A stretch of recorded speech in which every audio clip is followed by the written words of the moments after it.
Meu nome é Caroline Rios, eu sou graduanda de Engenharia Civil, no último período, e vou apresentar o meu projeto integrador do módulo de pH.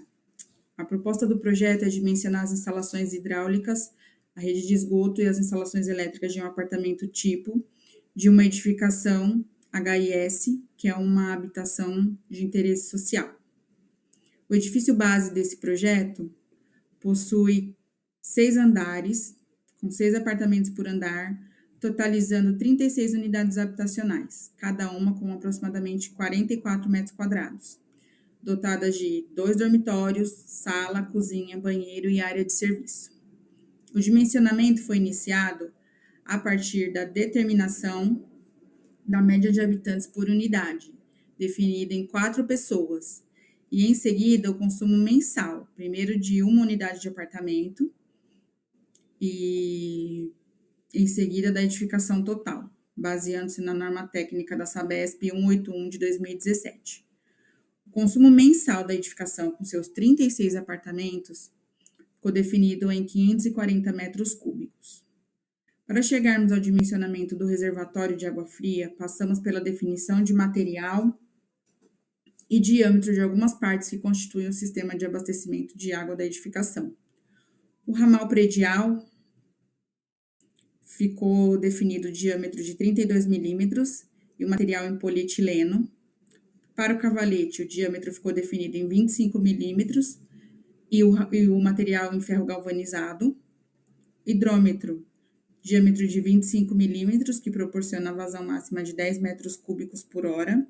E para o alimentador predial, adotou-se o diâmetro de 20 milímetros. Todas essas definições foram baseadas na NTS 181 de 2017 e prevendo o consumo para a ocupação total do prédio. O dimensionamento do reservatório foi baseado no consumo diário total da edificação, que é de 18 metros cúbicos. E chegamos no valor de 36 metros cúbicos, sendo utilizado 40% desse volume para o reservatório superior, ou seja, 14,40 metros cúbicos, e 60% para o reservatório inferior, 21,60 metros cúbicos. A partir desses valores, foi possível determinar as alturas dos reservatórios, levando em consideração também as demais dimensões previamente definidas. Assim, as alturas dos reservatórios é de 1,86 e 2,4 para os reservatórios superior e inferior, respectivamente. Depois do reservatório superior, foi a vez de dimensionar o barrilhete. E fazer isso de forma correta é de extrema importância, porque é o barrilhete que garante o abastecimento de água com pressão e vazão adequada para todos os pontos de consumo da edificação. E, novamente, foram calculadas diversas variáveis, como vazão de recalque, diâmetro de sucção, altura geométrica, comprimento do recalque, o comprimento real, comprimento equivalente do recalque, etc. E todos os cálculos estão detalhados no caderno técnico. E nessa imagem é possível ver o barrilhete de uma edificação, de um prédio, né? O fundo do reservatório ficou a 2 metros da laje e o barrilhete ficou a 1,70 m, com uma folga de 30 centímetros. Esse espaço é muito importante caso as tubulações precisem de manutenção. O dimensionamento do barrilhete foi feito por trechos, onde foram instaladas as descidas de água para abastecimento de todas as unidades habitacionais. Em seguida, foi dimensionada cada uma das colunas de distribuição de água por trecho, atendido conforme as tabelas apresentadas no caderno técnico.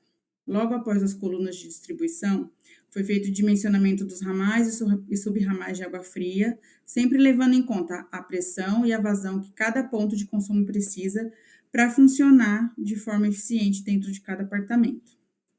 Aí nós temos as plantas das áreas molhadas, com a alocação de todos os pontos de consumo e as alturas desses pontos.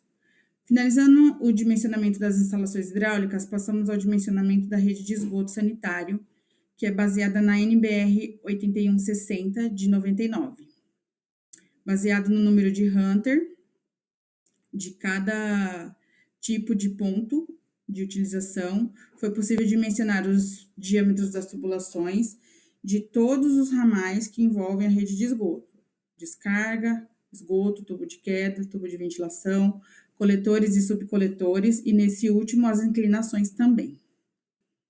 Também temos as plantas da rede de esgoto do apartamento tipo e dos trechos. Para fechar a proposta do trabalho, foi feito o dimensionamento das instalações elétricas, dessa vez baseada na NBR 5410 de 2004, que é a norma regulamentadora. Começamos o levantamento levantando as áreas e o perímetro de cada ambiente do apartamento, para em seguida determinar a carga de iluminação, a quantidade de tomadas de uso geral, a quantidade de tomadas de uso específico, a potência instalada de um apartamento e de todo o edifício, bem como o tipo de sistema que melhor atende a esse apartamento, que, de acordo com a EDP, que é a concessionária do município, é o bifásico, 220 volts. Com o sistema definido em bifásico, foi possível determinar a bitola dos fios a ser utilizado em cada um dos 9 circuitos. Esse apartamento tipo tem 9 circuitos. Para a definição dos disjuntores a serem utilizados nos circuitos, multiplicamos o fator de agrupamento pelo fator de temperatura, que também estão definidos na 5410, e o resultado multiplicamos pela capacidade da corrente de cada cabo. 8 circuitos vão utilizar disjuntores de 10 amperes e um circuito, que é o do chuveiro, vai utilizar disjuntor de 25 amperes. Para finalizar o trabalho, temos a planta das instalações elétricas com as legendas, identificando os tipos de tomada, interruptores, circuitos e os conduítes.